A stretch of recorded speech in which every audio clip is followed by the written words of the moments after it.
All right, we have more cricket for you on this Tuesday edition of the SportsMax Zone. West Indies white ball head coach Daren Sammy is set to take up a similar role with the Test team, taking over from current coach Andre Kohli in April of 2025. Both Sammy and Kohli were permanently appointed to their current positions in May of 2023. Cricket West Indies announced the imminent change at their quarterly press conference held in St Vincent and the Grenadines on Monday, with Director of Cricket Miles Bascom explaining the transition. Contract of the current red ball coach will end ahead of the next series in the upcoming World Test Championship cycle. Darren's current contract will end at the end of this month. So we, in the process of negotiating Darren's renewal, we definitely saw the opportunity, as I said, given the success that he has had with the white ball team, specifically in the way that he has gone about gaining that success, to try to extend that to the Test team in the upcoming World Test Championship cycle. Meanwhile, Daren Sammy is already eyeing red ball success. And with this new role, I've already mapped out some of the areas and some of the processes that we'll have to follow in order for us to be successful. You know, I'm a patient man.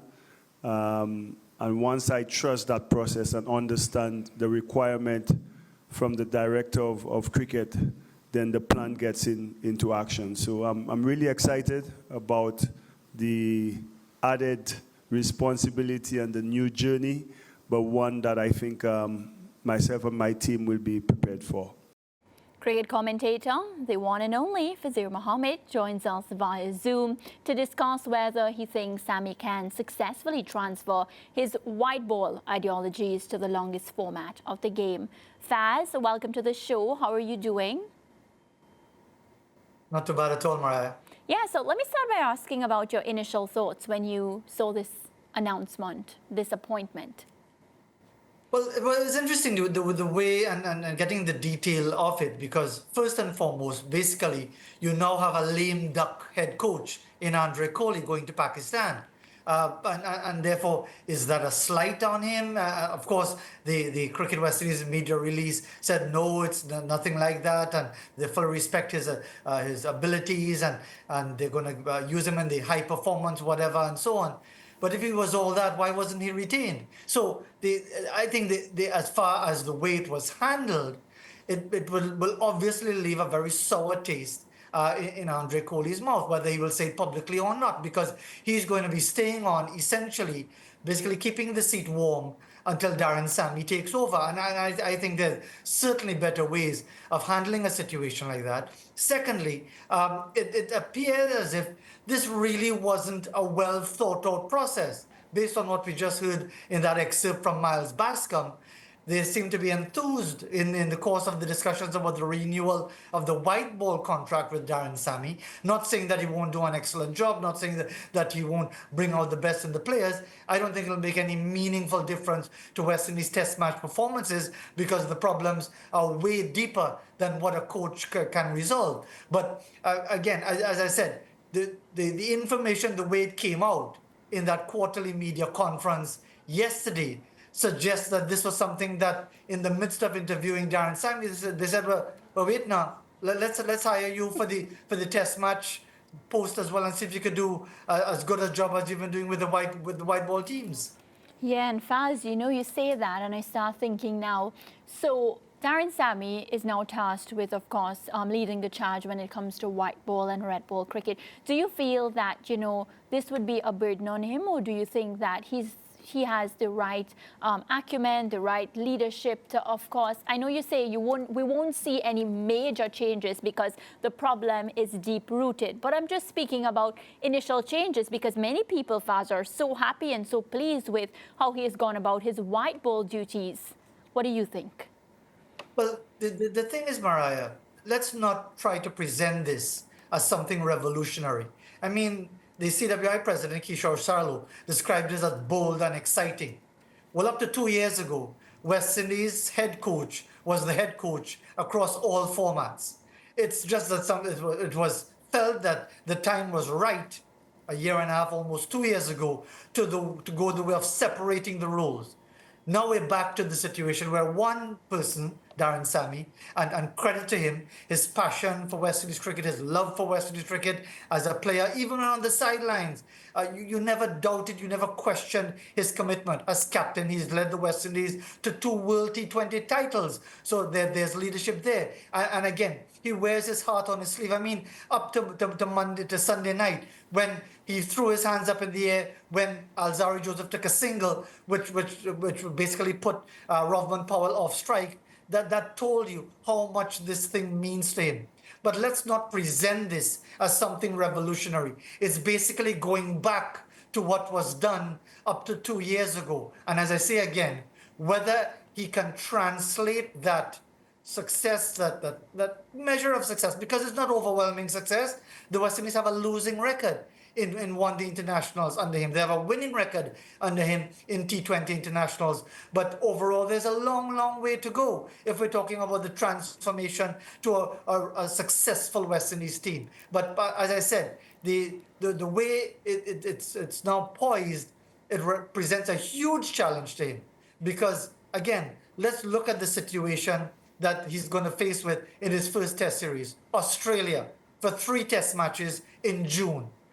It doesn't really get much more daunting than that. So there's going to be a leading, there's going to be a countdown, there's going to be some build-up and so on. But again, this is nothing revolutionary or bold. Yeah, Faz, you know, it's interesting that you said Alzari Joseph took a single and not Rovman Powell taking a single, the senior batsman in that game on Sunday. But I take your point because it was Alzari's run. He was on strike, so I take that point. But judging by what you've just said, Faz, am I to take it that you think this is a backward step? Because I do remember when the roles were separated and we were all here saying, yes, this is a wonderful idea. No, you can have one coach focusing on white ball, another coach focusing on red ball, and we saw a similar thing with the captaincy of the various teams as well. And we all thought this is the way forward.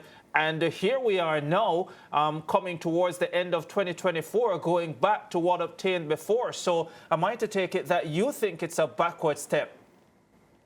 I would say it's reverting to what was before. Whether it's a backward step really depends on some greater clarity from Cricket West Indies. Because as I said, I don't know if the question was asked at the quarter. If it was, well, I missed the response.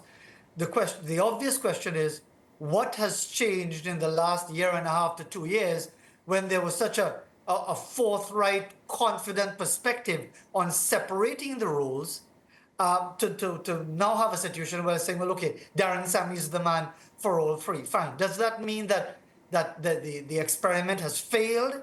Does that mean that Andre Kohli has not been able to deliver as expected as far as the test match team, and therefore Daren Sammy is believed to be the individual? If he fails, will they revert to separating the roles? So I think, again, there was a bit of explanation, but not enough to suggest that this was something that was properly thought out.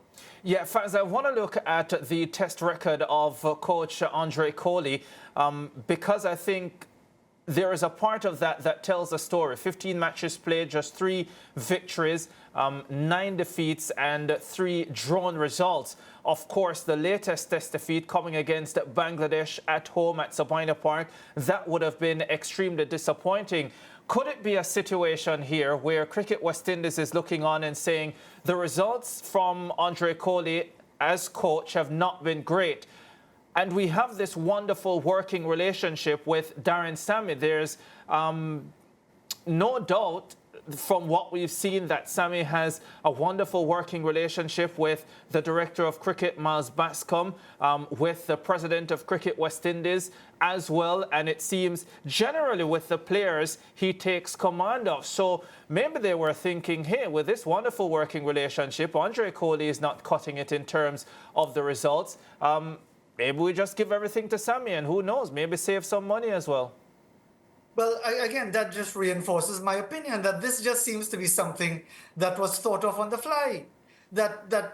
Again, if we really want to be thinking about it properly, if you're saying, okay, Andre Coley has failed, notwithstanding the outstanding result in Brisbane at the start of the year, which was phenomenal. And we're going to remember it for all of our cricket, all of our lives, basically, for those who experience those moments.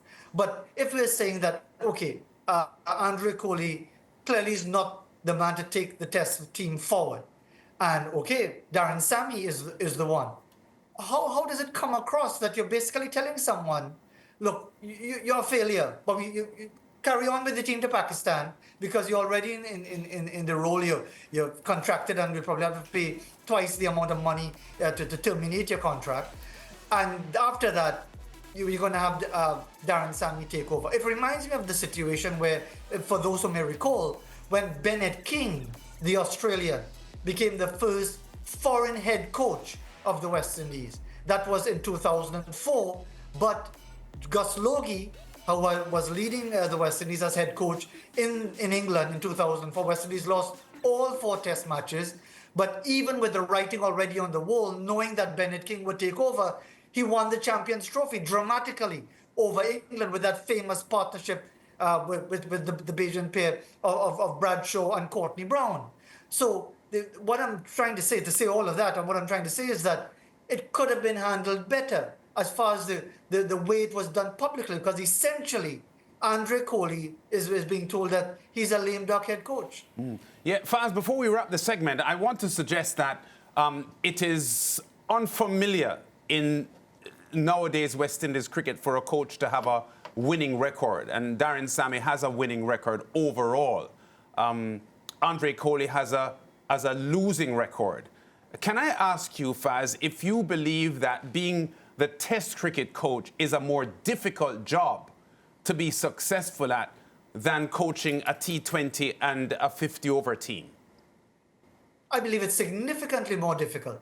I'm not trivializing the role in the white ball format because it's growing significantly, but it's there for itself. The requirements of Test match cricket, and again it came up in the media conference, whether or not Sammy's proximity to so many of the white ball stars could persuade them to play Test cricket, which again feeds that narrative that if you're good enough at hitting sixes all over the place, you could do it in Test match cricket, which doesn't naturally follow. So the point, to answer your specific question, Lance, and I will stand corrected at any time, and I will if I'm proven wrong, fine. But I believe that Test match cricket, consistent success in Test match cricket is way more challenging than in the white ball formats. All right, Faz. Well, of course, we always appreciate your insight. We're going to take a break. You're staying with us for the women's discussion as well, so we'll be back.